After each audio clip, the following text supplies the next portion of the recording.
Сәлеметсіздер ме? Талдықорған қаласындағы Қанабек Байсейітов атындағы саз колледжінің қазақ халық аспаптар бөлімінің арнайы аспап шертер класы оқытушысы мен Құдайберген Айбол. Қанабек Байсейітов атындағы саз колледжінде шертер класы осыдан 4 жыл бұрын ашылған болатын. Яғни 2017 жылы. Биыл алғашқы түлегіміз болады. Бүгінгі сабақта академиялық сынаққа дайындық сабағында екінші курс тәлімгері Байтілеуова Айданамен өткіземіз. Ахмет Жұбановтың нөмір 4-ші тәртіпті қарастырамыз. Әуелі Ахмет Жұбанов туралы қысқаша мәлімет айтып. Ахмет Қуанұлы Жұбанов қазақ музыкасының зерттеушісі, көрнекті ғалым, әйгілі композитор, дирижер. Қазақстанның халық артисі, өнертану ғылымының докторы, профессор және академик. Оны сен білесің, өткен сабақтан саған айтқан, енді осы жолы тағы қайталап кетейін. Енді Ахмет Жұбановтың өмірбаяны, яғни музыкалық творчестволық өмірбаяны айтып кетейін. Ол Ақтөбе облысы Темір ауданында 1906 жылы 29 сәуірде өмірге келген. Жаттағанды, сен туған күнің қашан? 5 мамыр. Бұрында сенің туған күнің алдында 29 сәуірде дүниеге келген. Иә, ұмытпайсың 29 сәуір.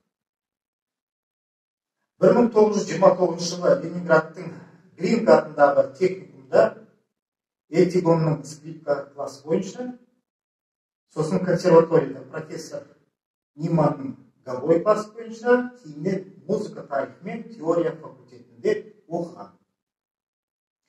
1930 жылы, яғни келесі жылы, Ленинградтағы рабочий театр журналында жарияланған мақаласынан бастап, өмірінің соңына дейін қазақ музыкасының тарихы мен теориясын зерттеумен айналысты. 32 жылы Ленинградтағы актер шеберлігі мектебінің аспиратурасына түседі. Ленинград деген қандай қала? Иә, дұрыс. Қазір Ресей қаласындағы Санкт-Петербург деп аталатын, ол кезінде Совет одағы кезінде Ленинград деп аталады. 1933 жылы, енді Алматыда ашылған музыкалық драма училищесіне ұстаздық қызметіне шақырылады. Ахмет Жұбановты шақырады. Енді 34 жылы Ахмет Жұбанов алғаш 11 адамнан құралған домбырашылар ансамблі негізінде қазақ халық оркестрін ұйымдастырады. Осы ұжымның тұңғыш дирижері ретінде көптеген халық композиторларының музыка туындыларын оркестрге лайықтап нотаға түсірген. Ол қазір қандай оркестр деп аталады? Иә, Құрманғазы атындағы қазақ ұлттық аспаптар академиялық, әзірдің академиялық деген статусы бар. Иә, бүкіл әлемге әйгілі. Тек қана Қазақстан емес, бүкіл әлемге әйгілі. Үлкен ұжым. Соның ең алғаш ашқан, ең алғаш құраған Ахмет Жұбанов болады. Әуелі 11 адамнан құралған домбырашылар ансамблі болады. Сосын кейін осы домбырашылар ансамблінің негізінде кейін үлкен оркестр бар. Оған тек домбыра емес, оған қазақтың ұлттық аспаптары, сыбызғы, қобыз, сондай аспаптар қосады да, сосын қобыздың неше түрлерін шығарады. Қобыздың прима қобыз, қыл қобыз, прима қобыз, альт қобыз, бас қобыз, контрабас қобыз деп домбыраның небір түрлерінде шығарады. Тенор домбыра, прима домбыра, секунда домбыра, одан бас домбыра, контрабас домбыра. Деп осындай үлкен ұжым жинайды. 1936 жылы музыка әліппесі атты тырнақалды кітапшасы жарық көрді. 1945 және 51 жылдар аралығындағы Алматы консерваториясының ректоры болады. 45 жылы соғыс біткеннен кейін 51 жылға дейін Алматы консерватория емес, Құрманғазы атындағы қазақ ұлттық консерваториясы деп аталады. Оның ректоры болады. Ректор деген түсінікті ма? Басшысы, директор десе, біз музыкальный колледжде директор десе, жоғарғы оқу орындарында ректор деп аталады. Ал 54-ші мен 61-ші жылдары осы консерваториядағы өзі ашқан халық аспаптар кафедрасының меңгерушісі болады. Кафедра деген ол бізде бөлім деп аталады. Қазақ халық аспаптар бөлімі деген сияқты. Консерваторияда жоғарғы оқу орындарында кафедра деп аталады бөлімдер. Сонда меңгерушісі болады. Қазақ халық музыкасының тарихынан дирижерлік өнер және аспаптану пәнінен сабақ береді. Ал 30 мамыр күні 1968 жылы Алматы қаласында 62 жасында өмірден озады. Міне, осындай қысқа ғана өмірбаяны. Яғни ол не істеді, қай кезде қандай лауазымда болды, не басқарды, не ұйымдастырды, соны өткен жолы сағынған. Бәрін айтып кеткен, енді осы ашық сабақта осыны қайталауға тура кетті. Шығармашылығы. Бағана айттық қой, музыка зерттеушісі, ғалым болған, әйгілі композитор болған. Енді шығармашылығына тоқтала кетейік, онда да қысқаша. Ахмет Жұбан қазақ халқының қазіргі заманғы кәсіби музыкасының негізін қалаған аға буын композиторлардың бірі. Ол халық күйлерін оркестрге лайықтап, нотаға түсірді. Және қазақ музыкасының күрделі аспаптық симфониялық шығармалармен байытты. Олар тәжік биі, қазақ билері, Төлеген Тоқтар, ария, вокалдық сюита, абай сюитасы, тағы басқалар. Ахмет Жұбановтың қазақ музыка тарихына сіңірген еңбегі ұшан теңіз. Композитор ретінде қазақтың музыкалық мәдениетіне өзіндік мелодиялық өрнек қосқан ондаған ән мен күйдің, романстар мен хорлардың, аспаптық симфониялық және вокалдық шығармаларының авторы. Ахмет Жұбановтың композиторлық шығармаларының көрнектілігі Латиф Хамидимен бірлесіп жазған Абай 1944 жылы шыққан және Төлеген Тоқтар 1947 жылы шыққан опералар. Ахмет Жұбановтың қызы Ғазиза Жұбанова әкесінің жазған Құрманғазы операсын аяқтамай кеткен. Соны Ғазиза Жұбанова аяқтайды 1970 жылы. Яғни Ахмет Жұбанов қай жылы қайтыс болды дедік? 1962. Сол қайтыс болғаннан кейін 68 жылы, 2 жылдан кейін осы Құрманғазы операсын оның қызы аяқтайды. Әкесінің бастығы. Ахмет Жұбановтың ғалым, педагог, композитор, орындаушы және ұйымдастырушы ретінде қазақтың музыкалық мәдениетіне сіңірген еңбегі ұлттың мәдени рухани шежіресіндегі ең көрнекті белестердің бірі болып қала береді. Міне, жалпы Ахмет Жұбановтың осындай шығармашылық өмірбаянына осы қысқаша тоқтала кетеміз. Енді өзім ары қарай өткенде айттым ғой, Ахмет Жұбановты толық көремін, зерттеймін, білемін десек, онда қазір интернет бар. Интернеттегі жарияланған сайттарда, газеттерде Ахмет Жұбанов туралы өзің іздеп тауып аласың. Ал енді Ахмет Жұбановтың бүгінгі мына қарайтын тәжік биіне тоқтала кетсек. Ахмет Жұбановтың фортепиано аспабына арнап шығарған 8 қазақ билері бар. Және де 10 тәжік билері бар. Осы қазақ билері және тәжік билері атты циклдік шығармалар 1944-1945 жылдар жазылған. Яғни соғыс кезінде. Ұлы Отан соғысы дейміз ғой, бізде 1941 жылдан бастап 45 жылға дейін Ұлы Отан соғысы болды. Оған бүкіл совет адамдар бәрі қатысқан. Сол кезде жазылған. Бұл шығармалар ұлттық нақышта шығарылған. 10 тәжік билері әуелі фортепианоға жазылған. Кейін оркестрінде орындалады. Сосын бұл шығармалар арнайы фортепианоға жазылғанмен, бұл арнайы фортепиано аспабын оқитындарға бұлар ойнауға жаңағы енді күрделі. Ал енді жалпы фортепиано оқитындар сендер өтесің ғой жалпы фортепиано. Сонда осы жалпы фортепиано өтетін тәлімгерлерге осыны Ахмет Жұбаковтың мына тәжік билерін, жалпы Ахмет Жұбаковтың шығармасын үгіт насихат ретінде біздің кейінгі жастар ұмытпасын шығармаларын деп Ахмет Жұбаков келіп ұмытпайды ол бірақ шығармаларын да орындалып жүрсін деп жалпы фортепиано бөліміне арнап тәлімгерлерге арнап жеңілдетіп бір фортепианода екі кісі ойнайтында яғни төрт қол дейді.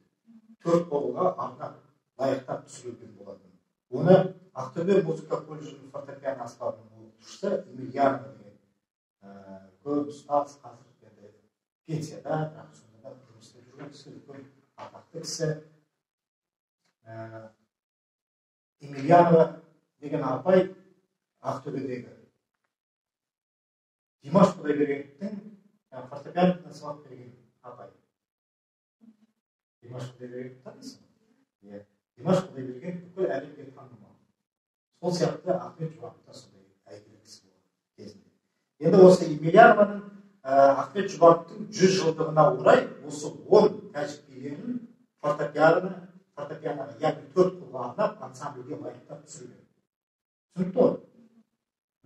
Енді Ахмет Жұбаковтың осы нөмір 1-ші, 4-ші, 5-ші тәжік билері 3 шекті аспаптарға, яғни прима домбыра, шертер, бас домбыра деген сияқты аспаптарға лайықтап түсірілген болады.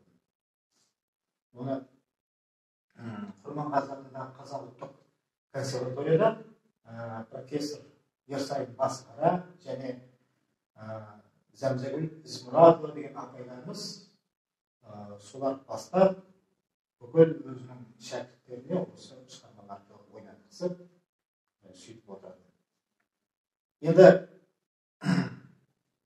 композитордың туған жерінде Жұбаковтың 100 жылдығы өтеді. Сол мерекелік концертте Айтқали Жайымовтың басқаруымен, Айтқали Жайымовты білесің ғой, композитор, дирижер, сол кісінің басқаруымен Құрманғазы атындағы Қазақ ұлттық аспаптар оркестрінің сүйемелдеуімен менің ағайым Ерсай Басқара осы шектер аспабында нөмір 5-ші тәжік биін орындады. Былтыр мен осы шектер класын біздің сабақтармен орындадым ғой, фортепианомен сөйледім, 5-ші тәжік би. Енді сонда Ахмет Жұбаковтың 100 жылдығында менің ағайым көп оркестрдің сөйледім орындадым. Енді бұл Ахмет Жұбаковтың осындай шығармалары тәжік билері бірінен бастап онына дейін осы 10 тәжік би бар еді. Ол әртүрлі аспаптарға орындала береді, әрине лайықталған. Енді тәжік билеріне көрсек, тәжік билерінде шығыс стилі айқын көрініп тұр. Және сол ұлттың әуезділігін сақталды. Ойнау барысында әртүрлі штрихтар қолданылған. Бұлар стаккато деген штрих бар. Ең басты легато, темалармен алатын легато деген. Темалардың бір-біріне ұқсамауы, репризалық қайталаулары, факторлық регистрінің және әуезділігінің ерекшеліктері, латтық ауытқулары бар. Енді осы Ерсайын Басқарамен Өтепберген Хамзаұлының шыққан кітабы бар, шектен үйрену мектебі деген. Сол кітаптан біз осы нөмір 4-ші тәжік биін алып отырмыз. Соны дұрыстап басынан бастап қарап шығайық. Ал енді ойнайық. Айдына тәжік биі. Ойнардың алдында бұл формасы санаттық форма, онда стилінде жазылған. Бағана айтып кеткендей фортепианоға арнап жазылған, бұл жерде тональность бөлек болады. Бізге лайықтап түсірілген шектер аспаптар, 3 шекті аспаптарға, 3 шекті аспаптар деген қандай? Прима домбыра, шертер, бас домбыра. Осы 3 шекті аспаптарға лайықтап түсірілген. Яғни қазір тональность қандай? Тональность ля минор. Өлшемі қандай? 3/4. Темпі қандай? Кон мотор. Енді қарап отырайық. Бұл өзі бағана айттық қой, өзінің әуезділігімен ерекшеленеді. және ұлттық нақышты жаңағы әуендер бар. Бірден шығыс музыкасы екенін естіліп тұрады. Иә? Мен басында осыны қараған кезде өзім байқадым ба, сездім бе? Европа музыкасына ұқсамайды, қазақтың музыкасына келмейді. Иә? Шығыстың әуені естіліп тұрады. Бізде басында кіріспе бөлім бар. Екі тапта бізде фортепиано. Иә, кіріспе бөлім фортепиано. Одан бірінші тема кетеді. Бұл тема қайталанады. Екінші тема орындалады, онда қайталанады. Бірақ аяғы болып тұрсын.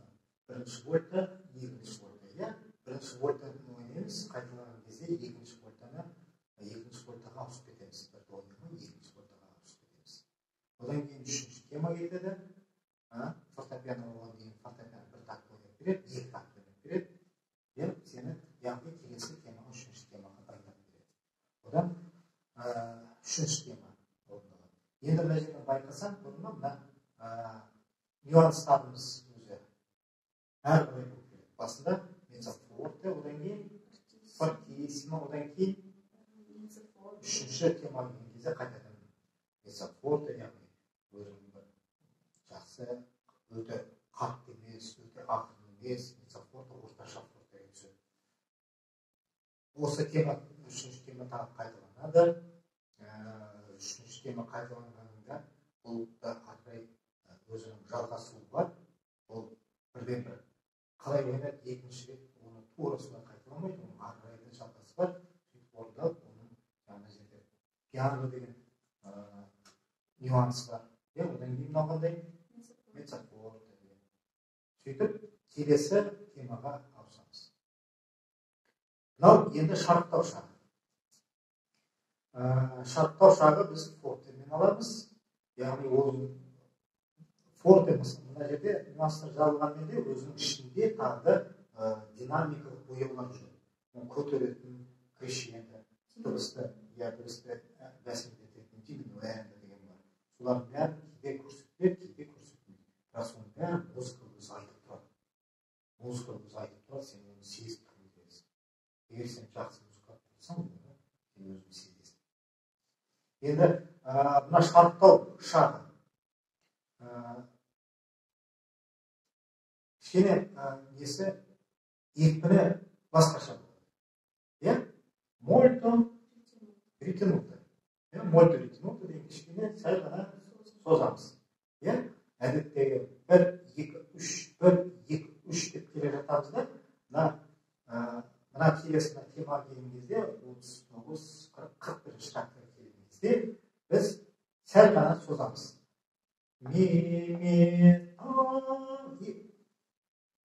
Келесі тақты қалай жаттырып дейді?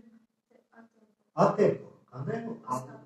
Бастапқы алғашқы темпке келеміз. Бірінші темпке келеміз.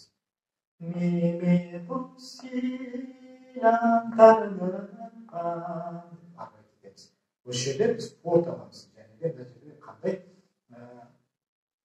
белгілер қойылған акцент қойылған. Және мына жерде біз штрихтарды қалай аламыз? Жеке бөліп аламыз. Енді мына тема біткеннен кейін бұл бізде төртінші тема болды ма? Бесінші тема. 1, 2, 3. Төртінші тема біткеннен кейін біз бесінші темаға барамыз. Ал бесінші темамыз бізде қандай бұл?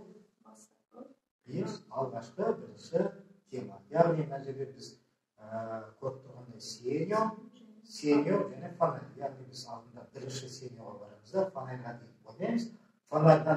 Фонарьға секіреміз да, соңына қайда келеміз? Кода деген ол соңы деген сөз. Соңына келеміз. Бұнда біз динамикалық бояулар бізде бәсеңдейді, ақырындайды. Яғни қандай? Пианомен ойнап келеміз. Соңында қандай штрихпен бітіреміз? Флажолетпен. Флажолетпен бітіреміз. Ал жақсы, мұнда бастайық. Штрих бәрін сақтаймыз. Легато біздерге тремолмен екі тақты бірге қосылып отырады. Қағыстар алынады, қара қағысы төмен жоғары сегіз ноталар, бүтін жартылық ноталар, олардың бәрі темамен алынады. Ал кет. Әбілі темп 1, 2, 3, 1, 2, 3.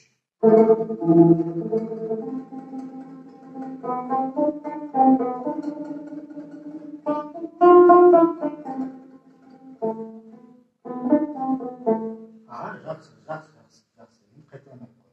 Енді бесағын айтайын. Қандай нюанс тұр? Меццо-форте. Сен қандай ойнайсың? Сен меццо-пиано ойнайсың. Не? Меццо-пиано, я болмаса пианоға жақын ойнайсың. Бізде меццо-форте. Ал кет. И.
Жақсы.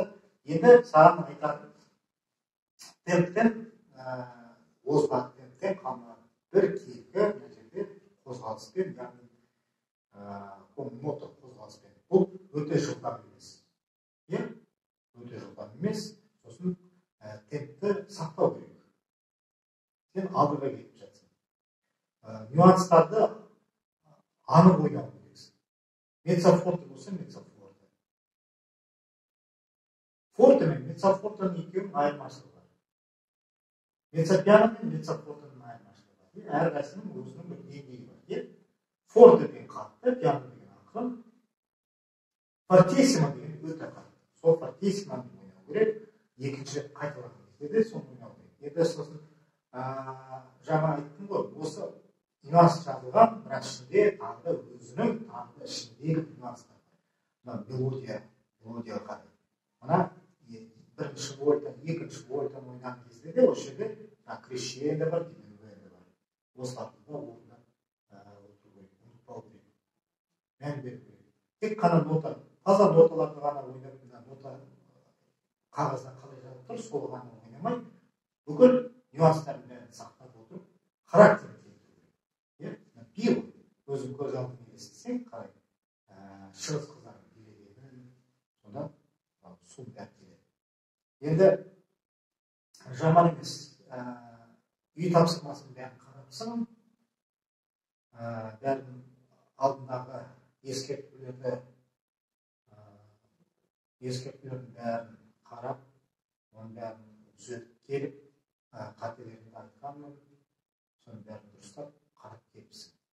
Енді жаман емес, осы тәжік биін енді біз фортепианомен қосып ойнайық.